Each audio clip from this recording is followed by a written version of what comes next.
আসসালামু আলাইকুম। আমার ফেসবুক ইন্টারনেট সহ সকল সোশ্যাল মিডিয়াতে সাতক্ষীরা ৪ আসন নিয়ে খুব তোলগরম। সেই প্রেক্ষিতে এখনও বর্তমানে আজকে বুধবার সন্ধ্যার পরে এখনও বহু জামাতের এলাকা বা দায়িত্বশীল কর্মীরা বিশ্বাস করতেছে না যে জামাতের এই এমপি সাহেব এই কাজটা করছে। আসলে কি করলে তাদের বিশ্বাস হবে যে জামাতের এমপি সাহেব এমন কাজ করতে পারে?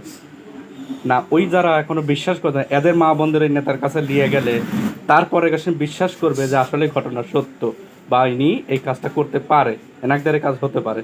তাহলে এই ব্যক্তিগুলো নেই, এই ধর্মান্ত ব্যক্তি যারা নামের আগে আলেম, মৌলানা, মুফতি, মুহাদ্দিস লেখে, এইরকম বাটপাত মানে জানোয়ার মতন আলেম, তার এখন পর্যন্ত বিশ্বাস করতেছে না জামাতের এমপি এই খারাপ কাজ বা এই কাজটা করতে পারে। এখন পর্যন্ত স্বীকার করে, এখন পর্যন্ত বলে যাচ্ছে এআই দিয়ে বানানো তার দ্বিতীয় স্ত্রী হ্যান ত্যান ৭০০। এদের কিভাবে মানে শাস্তি দেওয়া যায়?